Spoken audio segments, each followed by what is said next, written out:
Okay, the first part about putting a hearth in is knowing exactly where your fireplace is going to sit.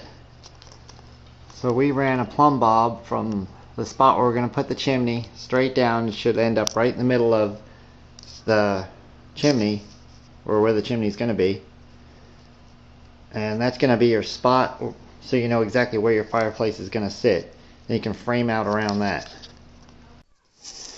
Okay, this is the outline for our hearth, and it's wider in the side that's going to be the front here by 10 inches on either side of the fireplace, 8 inches in the back, and 10 inches from the very back, because the back of our fireplace has a spot where you can add a fan. So I want to leave enough room if I ever want to add it, I can add it later on. And I have the plumb bob there, still hanging there. That's where the chimney is going to come in, so that the fireplace is all centered. That's where it's going to be. You don't have to have your frame screwed together like that. I'm going to be using concrete. Some people prefer to build a frame and then remove a wooden frame later, but I'm going to stain it to match. So I have it screwed in and leveled off, and I'm going to use the frame to help level off the concrete I'm going to put in. So next is making sure it's all level and it's sitting there in the right spot.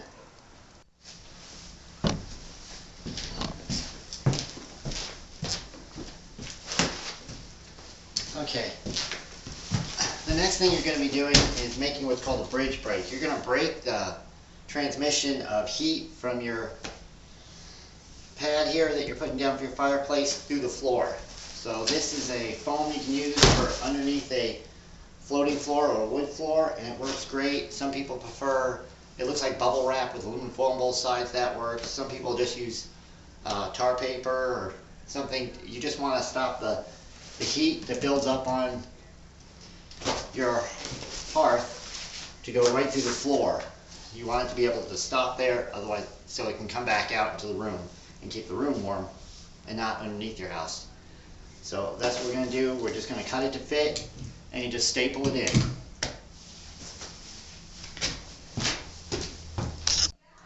Okay, now we have that underlayment down to stop the warm air or the warm temperature from going down through the floor. I cut it off all the way around, stapled it around the inside. I have a strip of duct tape there where the two pieces overlap, so it's also a good moisture barrier, and so the moisture from the concrete, when I put that on there, doesn't just soak through.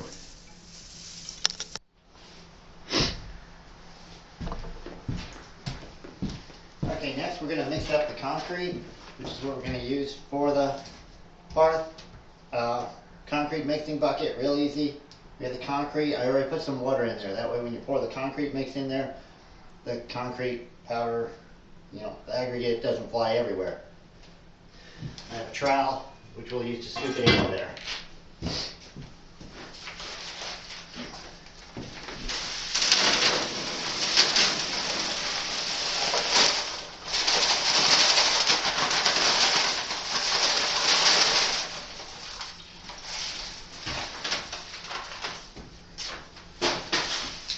We have our concrete trowel. It looks like a regular trowel, except it's got holes in there for the concrete to flow through. And since we already have some water in there, start mixing it in, because you can always add more water, but you can't take it out once you can.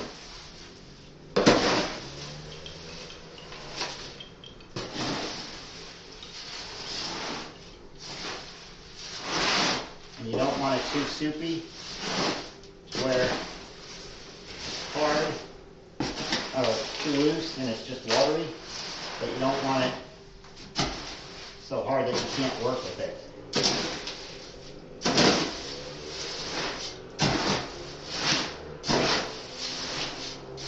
I also have an extra bucket of water here, so if we need to add more, we can.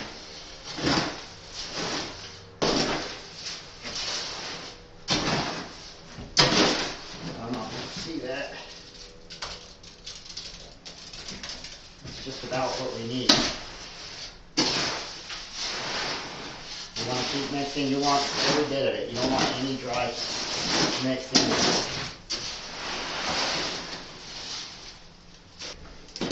Put this in here. Don't dripping everywhere. And we're going to use our trowel and start putting it in there.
Basically get all the rest.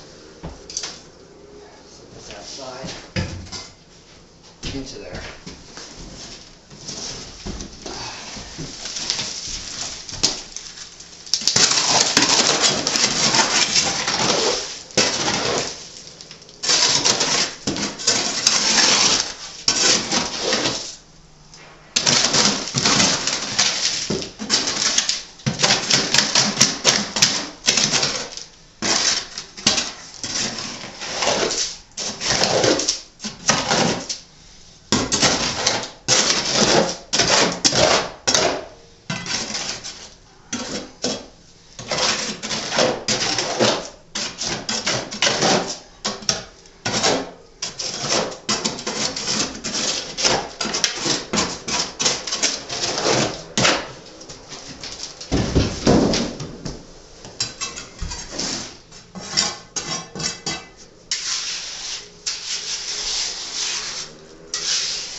Now we're going to take a piece of wood and a level.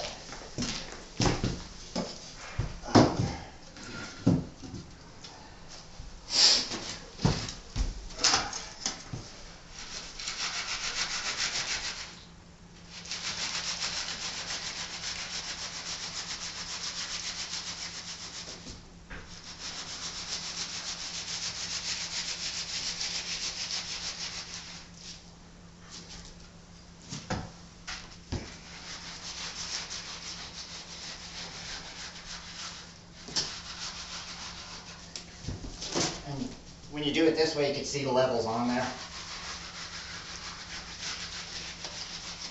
And that way, when you sit the fireplace on there, it'll be level, because you don't want your whole fireplace to be crooked after all that work.